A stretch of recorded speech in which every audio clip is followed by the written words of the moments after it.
أشرف الأنبياء والمرسلين أولين والآخرين سيدنا ومولانا أبي القاسم محمد اللهم صل على محمد وآل محمد وآله الطيبين الطاهرين المعصومين المظلومين المنتجبين المنتخبين ولعنة الله عليهم أجمعين.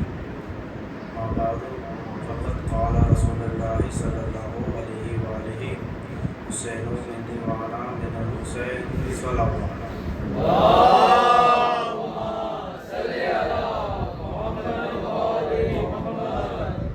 سامعین گرامی، ہماری گفتگو امام حسین کے اوپر 5ویں مرحلے میں داخل ہو چکی اور جو رشتہ میں نے آپ کو پہلی مجلس میں یاد دلایا تھا، آج اس کے ایک جملے سے سہارا لیتے ہوئے آج کی پوری مجلس ہوگی اور پھر آخر میں ایک ایسے رشتے کی بھی بات کی جائے گی جس کا تذکرہ بعد میں یقیناً آئے گا۔ میں نے بات یہ کی تھی کہ رسول خدا صلی اللہ علیہ وآلہ وسلم کے سامنے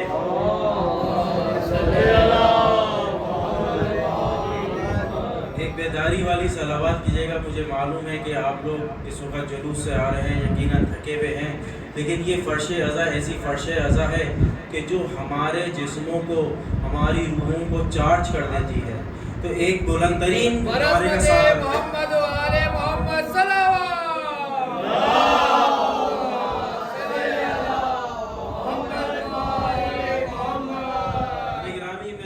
مجلس کے اندر بات کی تھی کہ جناب رسول خدا کے سامنے جب امام حسین کو لایا گیا، چھوٹے سے ہیں، ابھی پیدائش ہوئی ہے ظاہری طور پر، تو رسول خدا رونے لگے، گریہ فرمانے لگے۔ پوچھنے والوں نے پوچھا، یا رسول اللہ، آپ کا نواسا اس دنیا میں آیا ہے، نواسے کی پیدائش ہوئی ہے، آپ کو تو خوش ہونا چاہیے، یہ کیا وجہ ہے کہ آپ رو رہے ہیں؟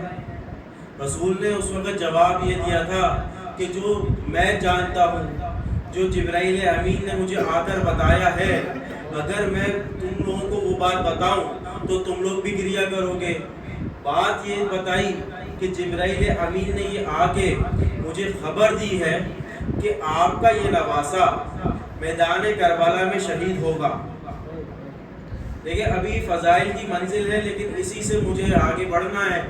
آپ کا یہ نواسا شہید کیا جائے گا، 3 دن کا بھوکا پیاسا شہید کیا جائے گا، اس کے تمام انصاروں کو شہید کر دیا جائے گا، اس کے ساتھ جتنے نوجوان ہوں گے وہ بھی شہید کر دیے جائیں گے، ان کے گھر کی خواتین کو اسیر بنایا جائے گا، بچوں کو اسیر بنایا جائے گا۔ یعنی کہ گویا کہ ایک کربلا کا خلاصہ جبرائیل امین بتا کے رسول کو جا چکے، اور رسول نے اپنی زبان اقدس سے ذکر کربلا کر کے یہ بتایا کہ ذکر کربلا کرنا کسی اور کی سنت نہیں، میری سنت ہے۔ ذکر کربلا کرنا کسی اور کی سنت نہیں، میری سنت ہے۔ اور اس سے بڑھ کر آگے کہوں کہ صرف رسول خدا کی ہی سنت نہیں ہے، بھائی رسول نے تو اس وقت ذکر کربلا کیا ہے کہ جب امام حسین اس دنیا میں آئے ہیں، بھائی پروردگار تو اس وقت بھی ذکر حسین کر رہا ہے، اس وقت بھی ذکر حسین کروا رہا ہے کہ ابھی تو رسول آئے نہیں ہیں، ارے ابھی تو اسلام آیا نہیں ہے۔ بھائی جب ابھی اسلام آیا نہیں تو اسلام کے بچانے کی بات ابھی تک ہوگی نہیں، تو بھائی یہ کون سا مرحلہ تھا؟ آیا کوئی شخص امام زمانہ علیہ السلام کے پاس،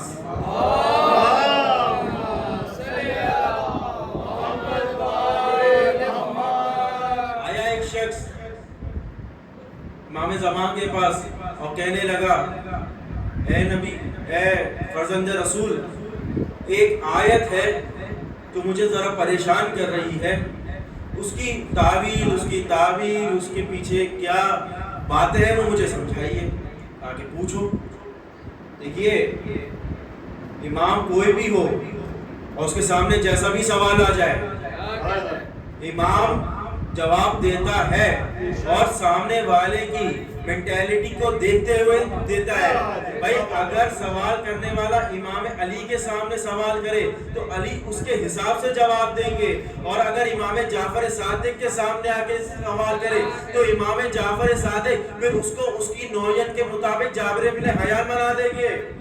اب امام زمانہ سے سوال کرنے والے نے کہا آیت یہ ہے کہ کاف ہا یا عین صاد. پریشان ہو گئے آپ لوگ, یہ کون سی آیت پڑھ دی؟ بھئی یہ آیت سورہ مریم کی ہے, اور اگر ہم یہ پڑھ, آپ نے قرآن ہی یہیں سے شروع کیا ہے نا, الف لام میم, تو کچھ الفاظ ہیں کہ قرآن میں موجود تو ہیں لیکن خفیہ رکھے گئے ہیں. اس کے مطالب ایک عام انسان سے خفیہ رکھے گئے. اس میں الف لام میم بھی آ رہا ہے, اس کے اندر الف لام را بھی آ رہا ہے, اس کے اندر یاسین بھی آ رہا ہے, اس کے اندر طہ ہا بھی آ رہا ہے. تو ان میں سے ایک لفظ یہ بھی ہے, اب ذہن میں رکھیے گا, کاف ہا یا عین صاد. اب اس کی تشریح کیا ہے آگے چل کے بتاؤں گا, لیکن اس کا پس منظر سنیے گا. سوال تو پوچھ لیا کرنے والے نے, امام نے بتایا کہ یہ آیت, یہ جو لفظ ہے پوشیدہ ہے, لیکن میں تمہیں بتاؤں گا کہ اس کے پیچھے کی حقیقت کیا ہے. بھائی امام تو امام وہی ہے نا کہ جو قرآن کے وہ بھی راز جانتا ہے, جو ظاہری ہو وہ راز بھی جانتا ہے کہ جو باطنی ہو. بھائی اب قرآن اگر سمجھنا ہے تو کم از کم ایسے امام سے سمجھیے گا. بھائی رسول خدا کہہ گئے تھے میں قرآن بھی چھوڑے جا رہا ہوں, اطرت بھی چھوڑے جا رہا ہوں. بھائی جس نے سوچ سمجھ کے قرآن کو پڑھنا چاہا وہ اطرت کے پاس آ گیا, وہ اطرت کے پاس آ گیا. اب اطرت سے کے پاس آیا ہے تو یہ سوال بھی کیا ہے. تو امام زمان کہتے ہیں تو سنو, ایک نبی خدا گزرے ہیں, ایک نبی خدا گزرے ہیں. نبی کا نام ہے زکریا, نبی کا نام ہے زکریا. حضرت آیت اللہ وحید خراسانی اس وقت موجود ہیں, طویل العمر ہیں, ضعیف العمر ہیں. پروردگار ایسی شخصیت کا, ایسے عالم کا ہماری ملت پہ سایہ قائم رکھا. اپنی کتاب میں یہ کہتے ہیں, اس حاشیے کو کھینچتے ہوئے, جب یہ حاشیہ انہوں نے طویل کیا تو کہتے ہیں کہ جب جناب زکریا نے پروردگار سے یہ دعا کی کہ اے پروردگارا مجھے ان ہستیوں کے نام میری زبان اقدس پر لے کر آ کہ جن ناموں کی توسل سے آدم کو بھی نجات ملی, نوح کو بھی نجات ملی, وہ نام تو نے موسیٰ کو بھی سکھلائے, وہ نام ہر نبی کو سکھلائے. اے پروردگار میں یہ چاہتا ہوں کہ وہ نام مجھے بھی سکھائے جائیں, وہ نام مجھے بھی سکھائے جائیں. آئے جبرائیل امین, کہا کہ اے زکریا پروردگار چاہتا ہے کہ وہ نام آپ سیکھیں. نام کیا ہے؟ کہا کہ پہلا نام یاد کرو محمد. بھائی جیسا جیسا لکھا ہے ویسا ہی پڑھتا جا رہا ہوں, کوئی رد و بدل نہیں کر رہا. کہا کہ پہلا نام پڑھو محمد, دوسرا نام پڑھو علی, تیسرا نام پڑھو فاطمہ, چوتھا نام پڑھو حسن, پانچواں نام پڑھو حسین. بھائی اب یہ نام پڑھتے جاتے ہیں, محمد کا نام پڑھا, علی کا نام پڑھا, حسن کا نام پڑھا, فاطمہ کا نام پڑھا. بھائی یہ جو چار نام پڑھے تو ایسی تسکین پائی جناب زکریا نے. زکریا کہتے ہیں کہ یہ نام کیسے عجب نام ہے, مجھے سکون بھی ملتا ہے, مجھے خوشی بھی ہوتی ہے, میری پریشانیاں حل ہوتے ہوئی دکھائی دیتی ہیں. اب جبرائیل امین نے جیسا ہی پانچواں نام سکھایا تو جناب زکریا کے آنکھوں سے آنسو جاری ہونا شروع ہوئے. پروردگارا ارے یہ کیسا نام سکھا دیا, ارے وہ چار نام لیتا ہوں تو تسکین ملتی ہے, نعمتیں ملتی ہیں, برکتیں ملتی ہیں. ارے یہ نام حسین کیسا نام ہے, ارے جس کا سنتے ہی میرے آنکھوں سے آنسو جاری ہو جاتے ہیں, میری حالت غمگین ہو جاتی ہے. کہا کہ اے زکریا یہ نام حسین ایسی شخصیت کا نام ہے کہ جو علی و فاطمہ کے بیٹے ہیں، محمد رسول خدا کے نواسے ہیں، حسن مجتبی کے بیٹے ہیں۔ اور ایک بار اسی آیت کا پروردگار نے ان کو سامنے رکھا کہ اے زکریا کاف ہا یا عین صاد، اے پروردگارا میں پوچھوں کہ کیا مطلب ہے، کیا مطالب ہے؟ بھائی اللہ تو زکریا کو بتا رہا ہے، وہ اس شخص کو امام زمان بتا رہا ہے کہ اے سنو کہ ان 5 الفاظ سے مطلب کیا ہے۔ لکھنے والے نے یہ لکھا، راوی کہتا ہے امام مجھے بتاتے جا رہے تھے، میں سنتا جا رہا تھا۔ کاف سے مراد ہے کربلا، کاف سے مراد ہے کربلا، ہاں سے وہ ہلاکت ہے کہ جو محمد و آل محمد کو دشمنان نے دی۔ بھئی یا سے مراد کیا ہے؟ یا سے مراد وہ یزید بدبخت ہے کہ جو امام حسین کو قتل کرے گا۔ بھئی عین سے کیا مراد ہے؟ عین سے وہ مراد عطش ہے، وہ پیاس ہے۔ ارے جو کربلا والوں نے 3 دن برداشت کی، ارے نہ جانے کتنے لوگ اس عطش کے اندر، اس پیاس کے اندر اس دنیا سے چلے گئے۔ اب سواد کیا ہے؟ سواد کا مطلب ہے صبر، سواد کا مطلب ہے صبر۔ کون مطلب سمجھا رہا ہے؟ آپ کا وقت کا امام سمجھا رہا ہے کہ کربلا ہے، شہادتیں ہیں، وہ بدبخت ہے کہ جو شہادت، جس کی وجہ سے شہادت ہوگی، وہ عطش ہے، وہ پیاس ہے، وہ صبر ہے۔ کہا جناب زکریا نے کہ اے پروردگارا، اور اس سے دعا سے پہلے سنیے گا کہ کیا کیفیت تھی زکریا کی، کہ 3 دن تک گھر سے باہر نہ نکلے، امام حسین کا ماتم کیا۔ میں نے کیا کہا تھا کہ پروردگار نے حسین کے آنے سے پہلے ذکر حسین کیا، اور زکریا کا ماتم کرنا، ان کا گھر سے باہر نہ نکلنا، ان کا آنسو بہانا، یہ بتا رہا ہے کہ یہ ذکر حسین، یہ ماتم حسین، ارے یہ حسین کے غم میں بہنے والے آنسو، یہ آپ کی، صرف آپ کی طرف سے نہیں ہے، بھئی آپ تو سنت رسول کے اوپر چل رہے ہیں، آپ تو سنت انبیاء پر چل رہے ہیں۔ 3 دن تک زکریا گھر سے باہر نہ نکلے، دعا کی پروردگارا میں چاہتا ہوں کہ وہ مصیبت برداشت کروں، اے پروردگارا مجھے ایک بیٹا عطا کر، ایک بیٹا عطا کر۔ بیٹا عطا ہوا، یحییٰ نام رکھا گیا۔ زکریا بھی نبی خدا ہے، یحییٰ بھی نبی خدا ہے۔ اور ظلم دیکھیے جناب یحییٰ کے ساتھ کیا ہوا۔ مصیبت مانگی تھی نا، زکریا صبر کرنا چاہتے تھے، یحییٰ کو صبر کروانا چاہتے تھے۔ دیکھیے گا کیا صبر کیا ہے حضرت یحییٰ کو، اسی طرح سے کہ جس طرح سے امام حسین کو شہید کیا گیا، اسی طرح سے حضرت یحییٰ کو بھی شہید کیا۔ ایک مسئلہ تھا، مسئلہ یہ تھا کہ ان کا بادشاہ وقت ایک ایسا کام سر انجام دینا چاہتا تھا کہ جو اس وقت کی شریعت میں بھی حرام تھا، آج کی شریعت میں بھی حرام ہے۔ وہ ماں اور بہنوں کا تقدس پامال کرنا چاہتا تھا۔ یحییٰ کہتے تھے میں یہ ہونے نہیں دوں گا، شریعت میں، پروردگار کی شریعت میں ایسا کچھ ہو نہیں سکتا۔ لوگوں نے کہا، بادشاہ نے کہا ان کو قتل کر دو۔ بھئی قتل تو کیا گیا، لیکن اس سے پہلے سنیں گے قتل کس طرح سے ہوئے ہیں۔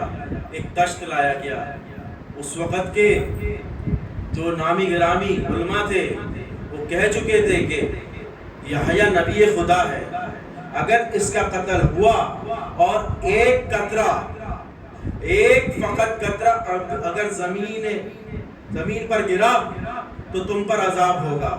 کہا کہ ایک تشت لایا جائے، تشت کے اندر یحییٰ کا سر رکھا گیا، یحییٰ کو قتل کیا گیا، ذبح کیا گیا۔ لیکن خون ناحق ہے نا، یہ خون کیسے رکتا؟ ارے فقط ایک قطرہ یحییٰ کا آسمان کی طرف بڑھا، آسمان سے زمین پر گرا۔ ارے جس تاریخ یہ لکھتی ہے کہ زمین کے جس حصے کے اوپر یحییٰ کا وہ ایک قطرہ گرا تھا، ارے وہاں سے خون کا ایک فوارہ چھٹنا شروع ہوا۔ ارے فوارہ اتنا چھوٹا کہ رکنے سے نہ رکتا۔ تاریخ یہ لکھتی ہے کہ بادشاہ نے بہت چاہا کہ اس خون کو روکا جائے، بھئی یہ خون رکے نہ رکے۔ اب تاریخ میں یہاں پہ یہ واقعہ یہاں چھوڑ رہا ہوں کہ وہ خون کس طرح سے رکا ہوگا۔ یہ ایک طویل معاملہ ہے، یہ طویل واقعہ ہے، لیکن اس واقعے سے ایک نتیجہ لیتے جائیے اور پھر میں اپنی منزل مسائل کی طرف رخ موڑ دوں گا کہ ایک دنیا سے ایک قطرہ یحییٰ، ایک قطرہ نبی خدا برداشت نہ ہوا، اس زمین سے ایک قطرہ برداشت نہ ہوا۔ اے زمین کربلا کہ تو نے حسین کا خون، ارے حسین کا لہو کیسے برداشت کر لیا؟ ارے کربلا کہے گی ارے یہ تو میرے لیے بڑی افتخار کی بات تھی۔ ہاں حسین شہید ہوئے، لیکن جب حسین کا لہو مجھ خاک کے اندر ملا، ارے یہ خاک کھا کے شفا ہو گئی، یہ خاک کھا کے شفا ہو گئی۔ نانے گرامی، بس یحییٰ نبی قتل ہوئے، ناحق قتل ہوئے، اور یہ پہلا واقعہ نہیں ہے کہ نبیوں کو قتل کیا جائے، لیکن میں نے یہ بھی تاریخ میں بہت ڈھونڈا کہ کسی قتل کے بعد، کسی ظلم کے بعد کوئی ایسی تحریک شروع ہوئی ہو کہ جو آج تک زندہ ہو۔ آدم اس دنیا سے گئے، کوئی تحریک نظر نہیں آتی۔ ابراہیم اس دنیا سے گئے، کوئی تحریک نظر نہیں آتی۔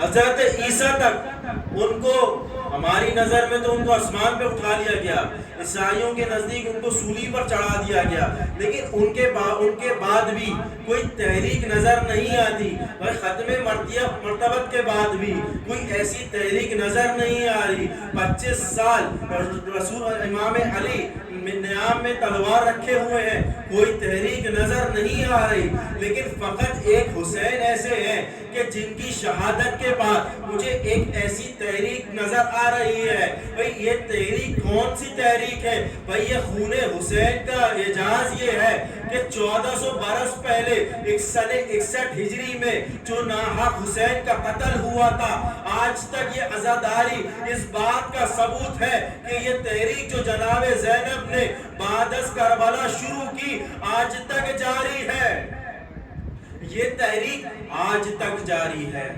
عزاداروں، صرف امام حسین شہید نہیں ہوئے، امام حسین کے اوپر ان کے اصحاب شہید ہوئے۔ مجھے آج ایسے نوجوان کا تذکرہ کرنا ہے کہ جو شبیہ پیغمبر ہے۔ دو جملے فضیلت کے سنیے، کون ہے جناب علی اکبر؟ شبیہ پیغمبر، رفتار میں، گفتار میں، شکل و صورت میں، ہر طریقے سے مشابہ رسول۔ دیکھنے والے یہ کہتے تھے کہ ہمیں جو اصحاب نے، جنہوں نے رسول خدا کو بھی دیکھا تھا، جنہوں نے علی اکبر کو بھی دیکھا تھا، تاریخ یہ لکھتی ہے کہ وہ ان اصحاب کا یہ کہنا تھا کہ ہم نے رسول خدا کے اندر اور حضرت علی اکبر کے اندر ایک بال برابر فرق بھی محسوس نہ کیا، ایک بال برابر فرق بھی محسوس نہیں کیا۔ ایک واقعہ میرے ذہن میں آ گیا، بس جلدی سے میں سنا دوں اور آگے اپنی منزل کی طرف بڑھوں کہ ایک شخص، ایک یہودی ہے، آیا مدینے۔